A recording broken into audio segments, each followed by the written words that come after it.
Assalamualaikum warahmatullahi wabarakatuh. Nama saya Nadia Rizky Aprilia dari kelas A319 dengan nomor induk mahasiswi 13519101120. Di sini saya membuat video untuk memenuhi tugas dari mata kuliah mikrobiologi tentang bakteri. Yang pertama, saya akan menjelaskan terlebih dahulu tentang pengertian bakteriologi.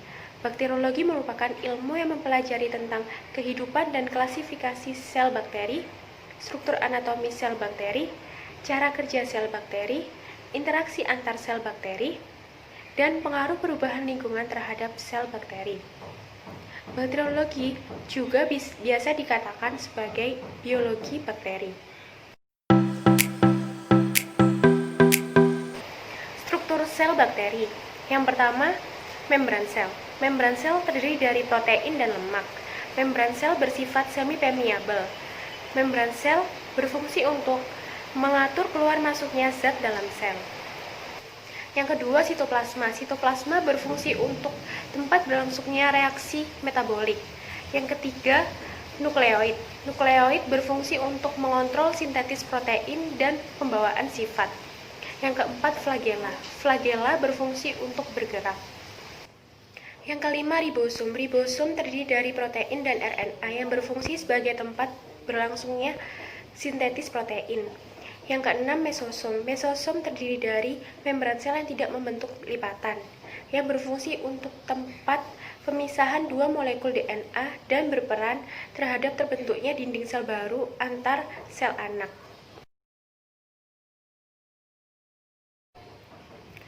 Pada kondisi yang tidak menguntungkan, misalkan kekurangan nutrisi dan air, suhu yang sangat panas atau sangat dingin, dan racun, sel bakteri akan membentuk endospora.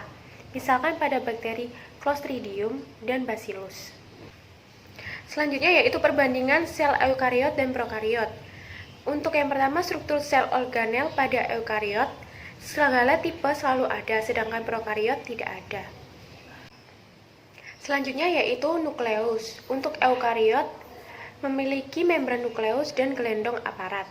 Sedangkan prokariot, DNA berhubungan dengan sitoplasma. Selanjutnya yaitu komposisi lipida pada eukariot umum, pada prokariot sangat jarang. Komposisi sterol pada eukariot selalu ada, pada prokariot hanya ada mikroplasma. Komposisi membran sel pada eukariot tidak ada, pada prokariot terdapat peptiglodikan. Organisasi genetik pada kromosom pada eukariot banyak, pada prokariot satu lingkaran.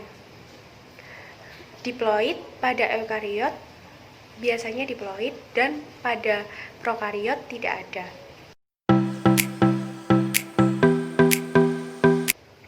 Selanjutnya yaitu ukuran bakteri. Bakteri rata-rata berdiameter 1,2 mikrometer.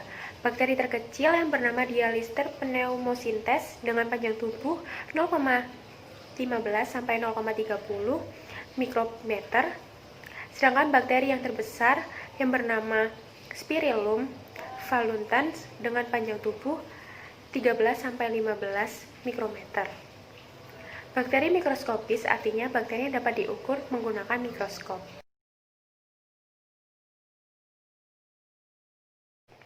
Selanjutnya yaitu bakteri basil atau batang.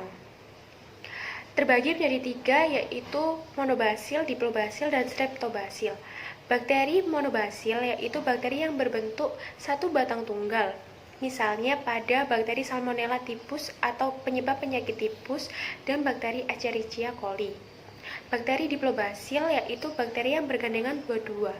Bakteri streptobasil yaitu bakteri yang berbentuk basil yang bergandengan berbentuk memanjang.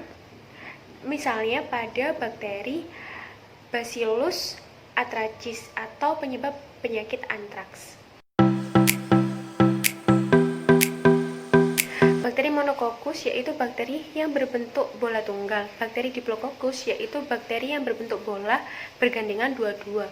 Bakteri staphylococcus yaitu bakteri yang berbentuk bola membentuk segitiga. Bakteri streptococcus yaitu bakteri yang berbentuk bola membentuk memanjang seperti rantai atau ular. Bakteri Sarkina yaitu bakteri yang berbentuk bola membentuk seperti kubus.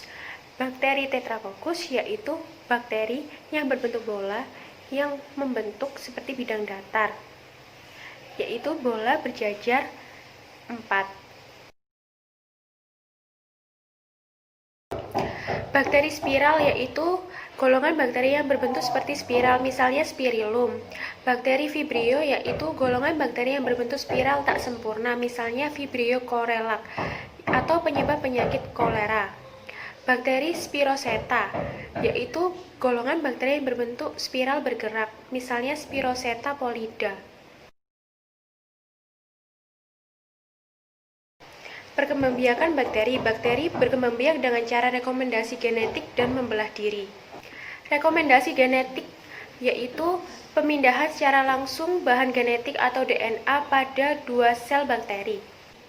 Rekomendasi genetik pada bakteri terdiri atas 3, yaitu transformasi, transduksi, dan konjugasi.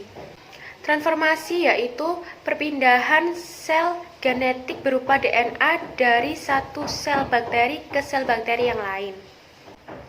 Transduksi yaitu pemindahan bakteri genetik dari bakteri satu ke bakteri yang lain dengan perantara virus. Konjugasi yaitu bergabungnya 2 bakteri dengan membentuk jembatan untuk pemindahan materi genetik.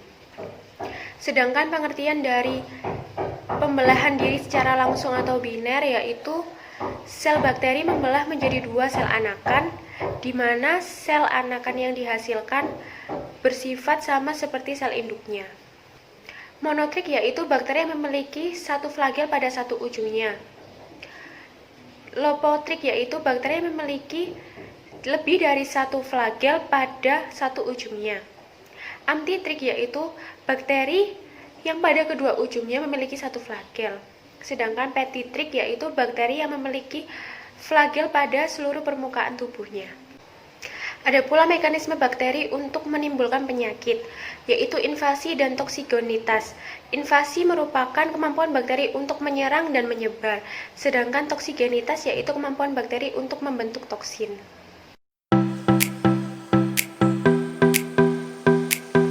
Macam-macam bakteri berdasarkan sumber oksigen yang diperlukan pada proses respirasi. Bakteri dikelompokkan menjadi bakteri aerob dan anaerob. Bakteri aerob merupakan bakteri yang menggunakan oksigen bebas pada proses respirasinya, misalnya Heterococcus. Sedangkan bakteri anaerob yaitu bakteri yang tidak menggunakan oksigen bebas pada proses respirasinya, misalnya Streptococcus lattice. Berdasarkan kebutuhan terhadap oksigen, bakteri dibedakan menjadi 3, yaitu bakteri aerob obligan, bakteri anaerob obligan, dan bakteri anaerob fokulatif. Bakteri aerob obligan yaitu bakteri yang hanya dapat hidup dalam suasana mengandung oksigen. Bakteri anaerob obligan yaitu bakteri yang dapat hidup hanya dalam suasana tanpa oksigen. Bakteri fokulatif adalah bakteri yang dapat hidup dengan atau tanpa oksigen. Selanjutnya yaitu bakteri yang dibedakan berdasarkan cara mendapatkan makanannya, yaitu bakteri heterotrof dan bakteri autotrof. Bakteri heterotrof adalah bakteri yang memperoleh makanan zat organik dari lingkungannya karena tidak dapat membuat sendiri zat organik yang dibutuhkannya. Bakteri heterotrof dibedakan menjadi 2, yaitu bakteri heterotrof yang bersifat saprofit dan bakteri heterotrof yang bersifat parasit. Bakteri autotrof adalah bakteri yang dapat menyusun sendiri zat makanannya dari zat organik yang ada. Bakteri autotrof dibedakan menjadi 2, yaitu bakteri fotoautotrof dan bakteri kemoautotrof. Sekian video penjelasan bakteri dari saya. Wassalamualaikum warahmatullahi wabarakatuh.